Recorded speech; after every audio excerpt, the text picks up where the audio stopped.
So for the first question, you got to write the log equation as an exponential. So it's telling you exponential, so that's when we did the e. So basically you start with this 5, and then logarithms always equal exponents, and then the third number is that argument. In the next one, now we're going the other way. You got to write in log form, so the very first thing you should do is start with log, and then from there you go base 2, and then of 64 equals 6. Like I said, logarithms always equal the exponent, so that number should always be your exponent. The next one is about evaluating logarithms. So to do that one, you're just going to set this equal to x, and then like we did before, where we do the e, 3 to what power is 27, and that is 3 to the third power, so the answer is 3. Moving on. Most of you guys are good at these ones. We try and keep it simple for the cumulative. It's just essential standards. So again, for evaluating, you're going to convert it to an exponential. And now we have a fraction, but they're connected exponentially. So then we change our number to be the same base. And then we're going to move it up. So 7 to the x equals 7 to the negative 2. So that means our answer is negative 2. For the next one, this one, follow the directions. Sometimes you guys skip over them because you feel like you know exactly what they say, but there's some clues in there. So this one says expand.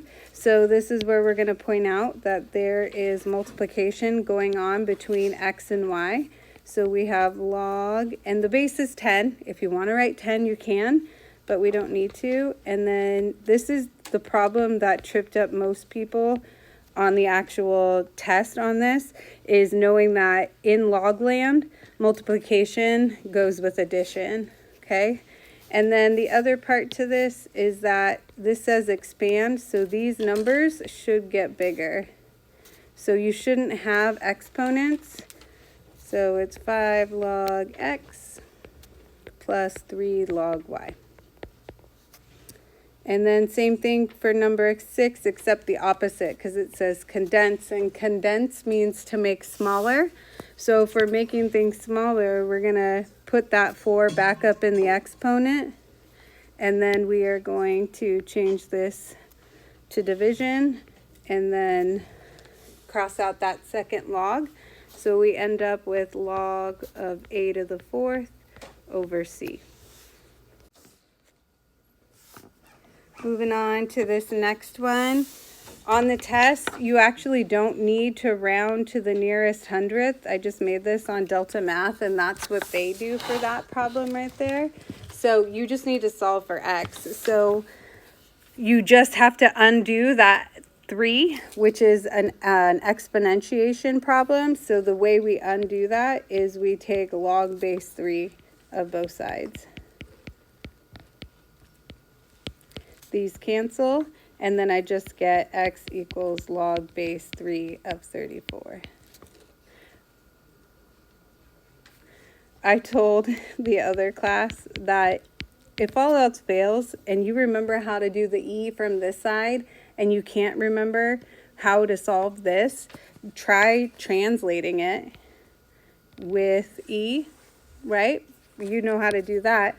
That's going to be log base 3 of 34 equals x. Same exact answer, just a different way. So you can do something you're more familiar with. This one, if you look on your essential standards, it says solve an exponential using the property of equality. So you could exponentiate this. It's just going to take a lot more work. Instead, what we want to do is realize that 32 can be written as 2 to the 5th power, and then there's a 1 up there, and then we have 2 to the 2x minus 1. 2 to the 5th power is times 1 is just 5. So now we can say because the bases are equal, the exponents must also be equal. So we're not dividing those out or doing any funky math with them. We're just using that property of equality. and we get x equals 3. Then we're moving on to exponentiate. So you can, again, exponentiate to solve, but you can also use the property of equality. So if you exponentiate to solve, what ends up happening is you put the logarithms in the exponent, and these undo each other. And then you get 4x minus 8 equals 3x minus 3. Or, like we did on the previous problem, you can just say, because these are logarithms with the same base and they're already equal, I can just focus on the argument. And then from there, we solve the traditional way of reversing everything, and we get 5. Number 10 says exponentiate to solve the equation. Looks like there's a little typo there. So how do we undo a logarithm with base 2? We exponentiate. Those reverse each other. So I get 3x plus 1 equals 2 to the 4th. Be careful, don't write 8. We see where you get it from, but it's exponentiating, so it's an exponent, so powers.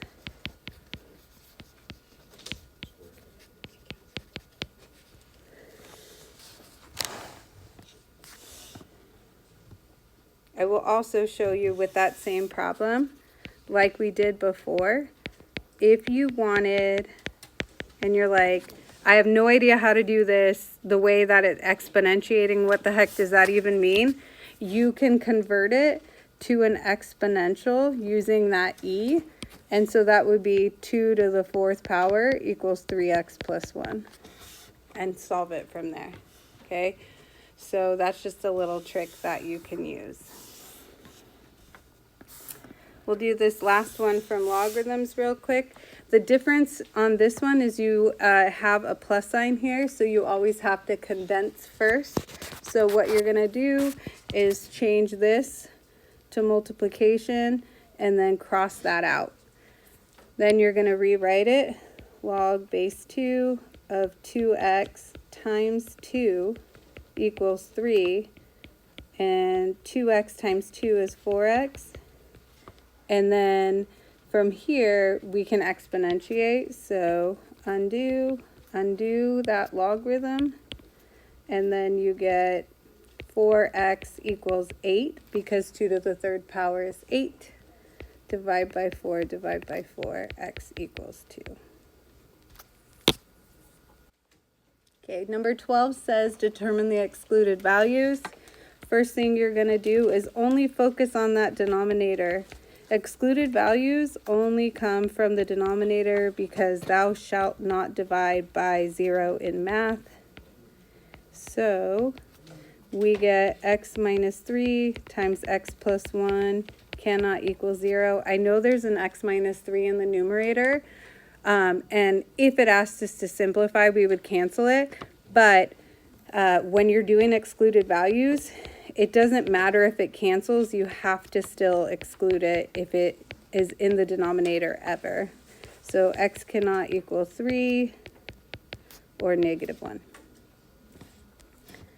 13 asks you to simplify completely. So anytime we're doing that, we can either combine like terms or cancel common factors. So we can't combine any like terms, so I should probably try and factor these things. So x squared times x plus 4, and then I'm not showing you the t-chart, but when you do the t-chart, you end up with that. And then the x plus 4's cancel, so you get x squared over x minus 9.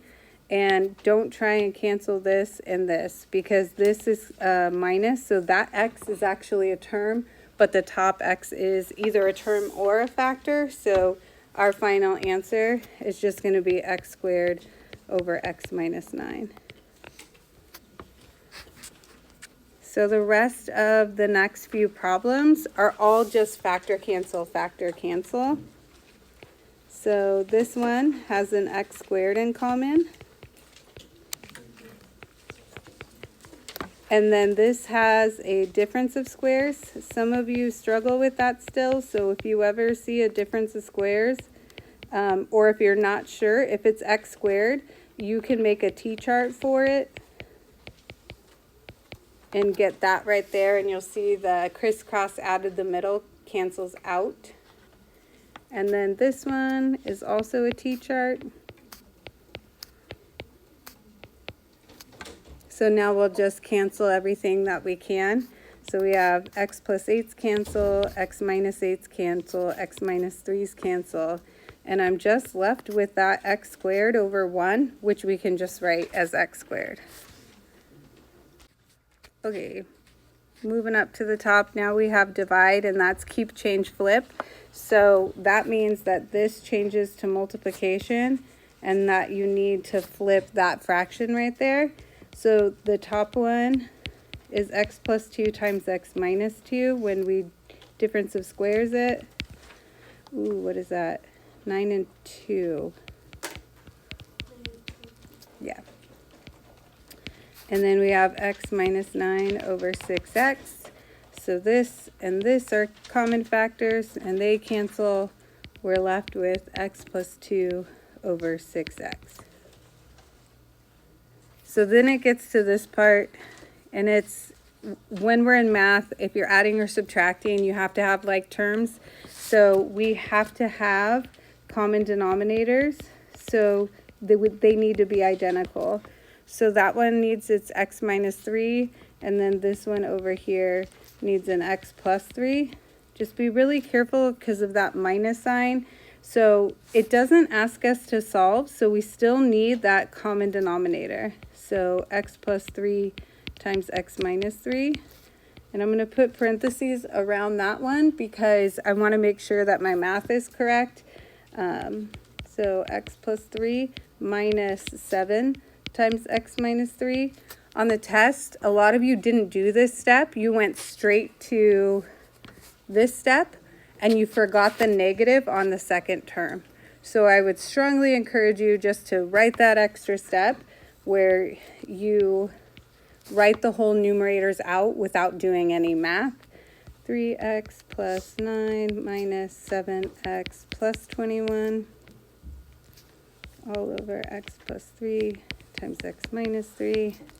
Combine like terms, negative 4x plus 30 all over x plus 3 times x minus 3. This one says to add, so we're going to do that next. So common denominators to add. So this one needs an x minus 4. And this one needs an x plus 8.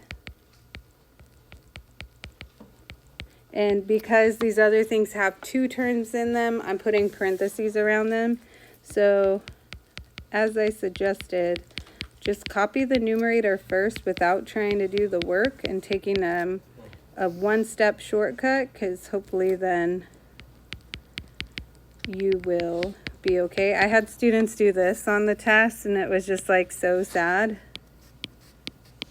right? You can't do that because there's this plus sign right here, and it defeated the whole purpose of getting common denominators. So now we would FOIL, and we'll end up with 2x squared plus 3x, and then plus 16x, so that's going to be 19x, plus 24, plus 3x minus 12. If we're not solving, the denominator has to stay there.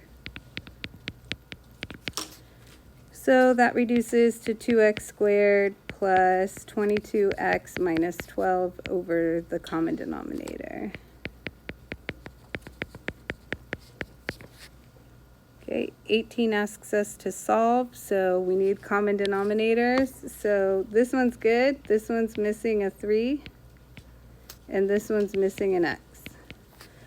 Now we're going to use that property of equality to say, because the denominators meet the equal sign, we can just focus on the numerators.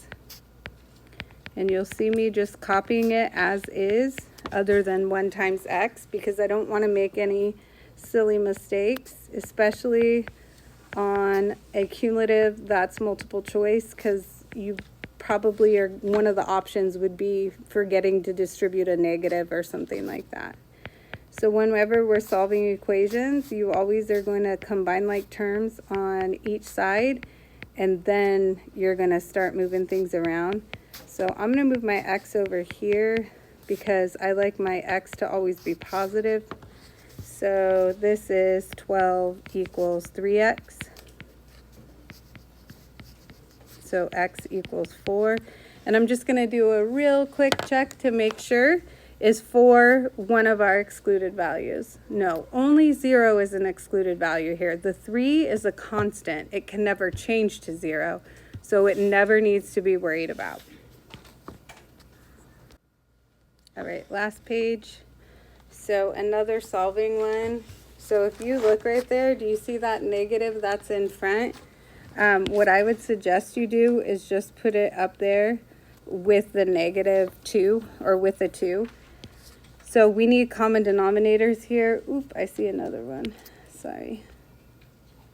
I just don't want that to get lost. So this one needs an x. This one needs an x minus 1 for them to be identical. And notice I'm always just focused on getting the denominators to be common. It's nothing to do with the numerators. So -2x minus 4 times x minus 1 equals -2x times x. So I use that property of equality right here to be able to go to the next step, just saying those denominators already meet the equal sign, so we're just going to focus on the numerators. Okay, now it's just solving. Make sure you distribute properly. Doing those rainbows actually helps. This also, you'll see in a second, tripped up students on the last test. We did have a couple problems like this, but not too many. It's an x squared. So anytime it's squared, you got to get one side equal to 0. So I'm going to move this 2x squared over here. So 2x squared minus 6x plus 4 equals 0. Then I'm going to take out a GCF because that's going to make t-charting easier. And then I'm going to t-chart that. X minus 2, x minus 1 equals 0. This 2 doesn't do anything. You can set it equal to 0 to solve, but 2 does not equal 0, so it's unnecessary. So we get x equals 2 and 1. However, my excluded values were 0 and 1. So I need to say, nope, not that one. It can only be these two, or that it can only be 2. Okay, 20 says, determine the features of the graph. So you only have one graphing question on your actual cumulative, but we wanted to give you a little bit of extra practice for it. So the horizontal asymptote, we'll get into in a second, but I always want you guys to start with this step right here, which is knowing that setting the numerator equals to 0 gives you something, setting the denominator equal to 0 gives you something, and plugging in 0 gives you something. So you get 3 out of 5 pieces of information just from zeros. Okay, so when you set the numerator equal to 0, that gives you your x-intercept. So if I solve that, subtract 2, 2x equals -2, divide by 2, x equals -1. So you already know it's something related to x, so and -1, 0. And then when we set the denominator equal to 0, that gives us another x value, and it's another -1. And that is our vertical asymptote because that's excluded values. And an asymptote is something that the graph can't touch. So it's the graphic way of saying you can't equal this. And then we plug in f of 0. And we get 2 times 0 is 0 plus 2 over 5 times 0 plus 5 is 2/5. And that's going to give you that right there. We're going to ignore the whole thing because I don't even want to deal with it. And the next thing is that how do you find your horizontal asymptotes? It's the ratio of those two right there.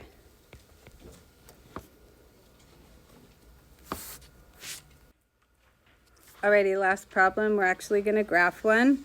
So you can do the same thing that we just did. So set the numerator equal to 0, set the denominator equal to 0. So I get negative x equals negative 4. So x equals 4. So that's 4, 0 for our x-intercept. Okay. And then for the denominator equal to 0, subtract 1, 2x equals negative 1. X equals negative 1/2. That's my vertical asymptote. And then the third 0, you're plugging in 0. So that just looks like this.